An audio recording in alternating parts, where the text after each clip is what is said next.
Now we go straight to the next, and that's number 39. It says 39, given that R equals 10 newtons, 200 degrees, and N equals 16 newtons, 20 degrees. Find 3R minus 2N. 3R minus 2N is the same as 3 times R. I'm writing R in column form. That means 10 sine 200 degrees I, 10 cos 200 degrees J. This is its horizontal component and this is its vertical component. Minus 2N means 2 times N. I'm also writing N in column form, and that's 16 sine 20 degrees I, which represents its horizontal component, and 16 cos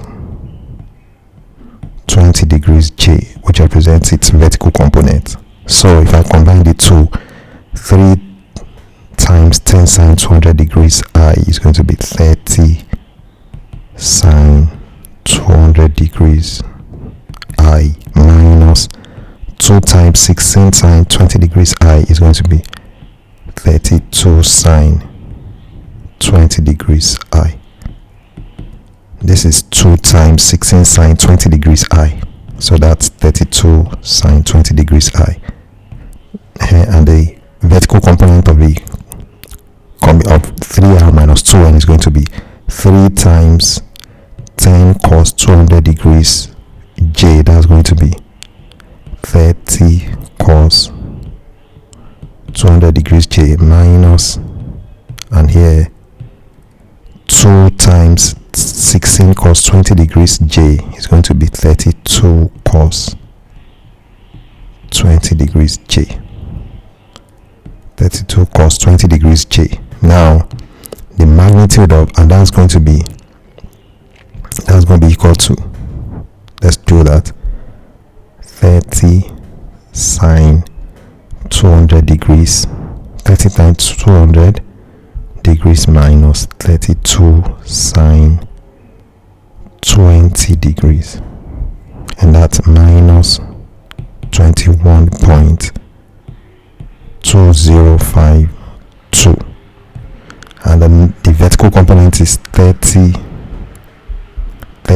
cos 200 degrees minus 32 cos 20 degrees, and that's minus 58.2609.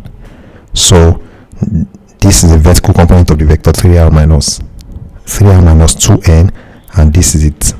Sorry, this is the horizontal component of the vector 3R minus 2N, while this is its vertical component. So we can find its magnitude. The magnitude of 3R minus 2N is therefore equal to the square root of minus 21.2052 plus the square of minus 58.2609. We can do that on our calculator. Minus 21.2052, the square of that, plus the square of minus 58.2609.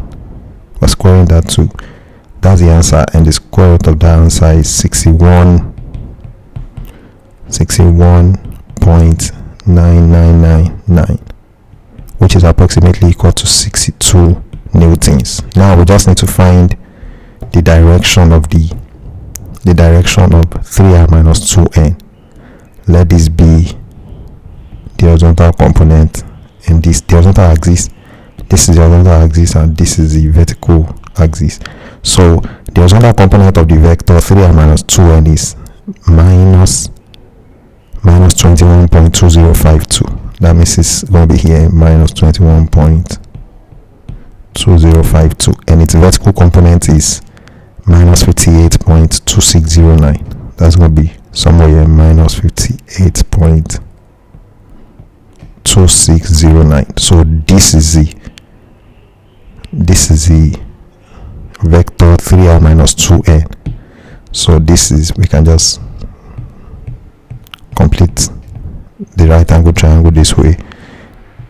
Now this is the vertical component of the vector, which is minus 58.2609, and this is its horizontal component. So let me find this angle, the angle which it makes with the negative x-axis.